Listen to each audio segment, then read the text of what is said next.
पकड़ा गया और उसके चेयरमैन को सस्पेंड करना पड़ा।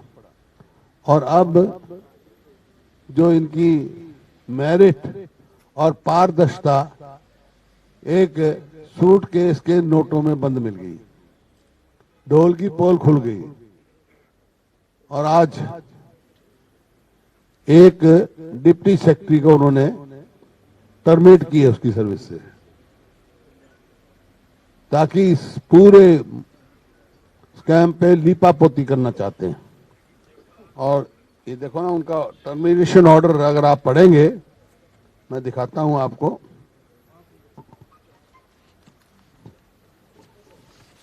उससे आपको साफ हो जाएगा कि गवर्नमेंट किसको बचाना चाहती है और क्यों बचाना चाहती है। लास्ट पैरा है, पहले तो आ गया, whereas the competent authority has already taking into consideration of all aspects of the case decided to award a punishment of dismissal from service which shall ordinarily be disqualification for future employment under government upon Shri Anil Dagar. लेकिन concluding para क्या है, now therefore in the interest of justice the governor of Haryana, by satisfying that it is not practicable to hold inquiry in the matter against Shri Anil Nagar under suspension impose the punishment of dismissal from. तो inquiry में क्या मनाही थे, dismissal करता रहे, inquiry भी होती रहे। और इसी वास्ते हम कहा कि भाई जो है हाई कोर्ट के सिटिंग के जज द्वारा ये किया जाए, क्योंकि जो ये OMR शीट्स हैं जो ब्लैंक मिली गई है, जो मैंने असेंबली में भी कहा, पहले आपके प्रेस में भी कहा कि OMR शीट ब्लैंक मिलती हैं, तो वो एक अकेले डिप्टी सेक्रेटरी का काम नहीं हो सकता है। वो तो एग्जामिनेशन सेंटर से लेकर और ऊपर तक के तार जुड़े मिलेंगे। एग्जामिनेशन सेंटर में अगर कोई OMR ब्लैंक छोड़ता है तो उसी टाइम जो सुपरवाइजर होता है एग्जामिनेशन का, उसको कांटा लगाना पड़ता है, ब्लैंक नहीं भेज सकता है।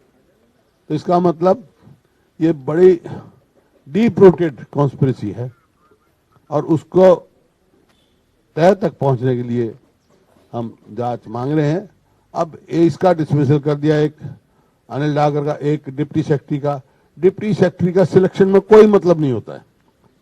सिलेक्शन में मेंबर, चेयरमैन और हेड इसका चेयरमैन होता है। HPSC का चेयरमैन जो है ना वो हो, और HPSC के मेंबर होंगे। डिप्टी सेक्रेटरी तो उनका कोई उसके हाथ में अधिकार नंबर देने का नहीं है और नौकरी देने का नहीं है। तो मेरा कहने का मतलब ये है कि दुकान के सेल्समैन को तो पकड़ लिया, दुकान के मालिक का नाम भी नहीं, वो तो बैठा है chairman, he is head of the HPSC। तो वो जब तक रहेंगे फेयर इंक्वायरी नहीं हो सकती। और एक ही रास्ता है, उसको स्वयं होना चाहिए, नहीं तो उसकी जो है वो कार्रवाई करनी चाहिए, उसको निष्कासित करने की। कॉन्स्टिट्यूशनल है वो पोस्ट है, स्टेट गवर्नमेंट नहीं कर सकती, लेकिन मूव कर सकती है, जैसे हमारे समय में भी हुआ था, और राष्ट्रपति के तक केस जाता है उनका। तो उनको ही शुड बी डिसमिस्ड, या वो छोड़ जाएं या चले जाएं। और जब तक इंक्वायरी पूरी ना हो हाई कोर्ट के जज के द्वारा, ये अपने उसमें नहीं आए तभी, ताकि इंसाफ का तकाजा यही है। और उसी उसमें संदर्भ में आज ही 4 बजे हम सारे विधायक राज्यपाल जी से मिलकर उनसे आग्रह करेंगे। उनका कार्य क्षेत्र है, HPSC के चेयरमैन मेंबर को ओथ जो दिलवाते हैं वो राज्यपाल दिलवाते हैं। तो वहां उनसे हम आग्रह करेंगे कि तुरंत इन पे कार्रवाई करें और ऐसे कमीशन को बर्खास्त करने की आगे कार्रवाई करें, बर्खास्त करवाने की आगे कार्रवाई करें, ताकि जो हरियाणा के युवाओं का जिस प्रकार लूट मची हुई है उनमें एक विश्वास पैदा हो सके।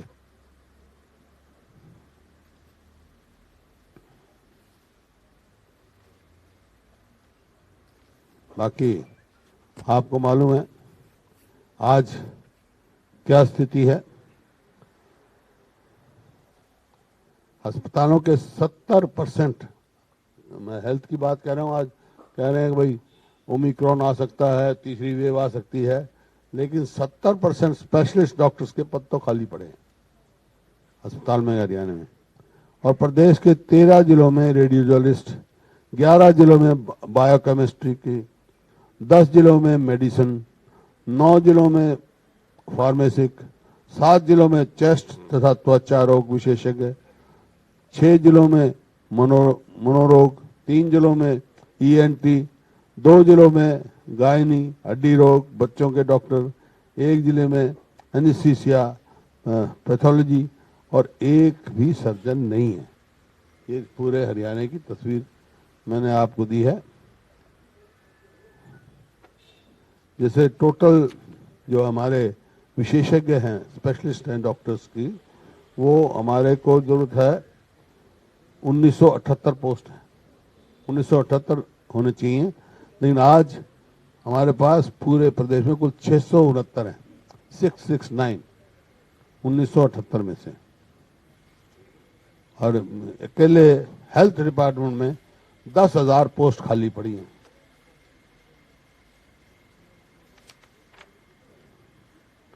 और जो तीसरी लहर की क्या तैयारी हो रही है, जो ऑक्सीजन हमारे पास पूरी है कि नहीं है, पूरी है, क्योंकि जैसे दूसरी लहर में ऑक्सीजन की कमी से बहुत सारी डेथ हुई, हालांकि सरकार मानती नहीं। उन्होंने विश्वास दिलाया था on the floor of the house पे कि हम हाई लेवल कमेटी बनाएंगे, हर जिले से पता करेंगे कि डेथ कितनी हुई, लेकिन अब तक कोई उस तरफ कोई कदम सरकार ने नहीं उठाया। इसी प्रकार से कानून व्यवस्था के हाल है। आज आप कोई अगर आप खबर पढ़ो, 10 खबर हैं तो 10 में से 9 खबरें ऐसी मिलेंगी, कहीं धोखा हो गया, कहीं बलात्कार हो गया, कहीं हत्या हो गई, कहीं एक्सीडेंट हो गया, ऐसी मतलब बुरी खबर पढ़ने को मिलती हैं। अच्छी खबर तो 10 में से 1 मिलती है। हाँ, हम जींद है, कोई भी लगाओ, जींद पीछे गुड़गांव हुआ, रोज कोई ना कहीं से मर्डर होता है। और जो अपराधी हैं वो तो बेखौफ घूमते हैं, और जो लोग हैं वो खौफग्रस्त हुए हैं। वो खौफग्रस्त, आज कोई अपने आप को हरियाणा में सुरक्षित महसूस नहीं कर रहा। Nobody is feeling safe. और जो लेकिन अपराधी बेखौफ हैं, खुले जाते हैं। इसी प्रकार से महंगाई पर कोई इनकी रोक नहीं। आज क्या किस प्रकार से महंगाई तेजी से बढ़ रही है, गरीब आदमी का जीवन ही दुर्लभ हो गया। रसोई तो बहुत महंगी हो गई। पिछली बार मैंने आपको एक उदाहरण सुनाया था, वो बिल्कुल सही है। एक रेस्टोरेंट में आदमी जो है चला गया, 2 डोसे का ऑर्डर दिया उसने, 1 डोसा खा लिया, उसके बाद दूसरा डोसा आया। बिल जब आया तो 90 रुपए का आया, 1 डोसे का तो 40 रुपए, और 1 डोसे के लगा रखे 50 रुपए। वो कहना ये क्या बात है भाई, मैंने खाया है, 5 मिनट में ये हुआ है, वही साइज का पहला डोसा था, यही दूसरे का, एक का 40 दूसरे का 50। बोला जी जितने में आपने पहला खा के खत्म कर रहे हैं, दूसरे हम लेने आए, इतने में गैस की कीमत बढ़ गई, इस वास्ते उसका 50 करो। तो इतनी तो बता दें कि एचपीएससी चेयरमैन के खिलाफ कार्रवाई की बात भूपेंद्र सिंह हुड्डा ने प्रेस कॉन्फ्रेंस के दौरान कही है, और ये भी कहा है कि इस पूरे मामले में राज्यपाल से मुलाकात की जाएगी। कांग्रेस के सभी जो विधायक हैं वो ये मुलाकात करेंगे।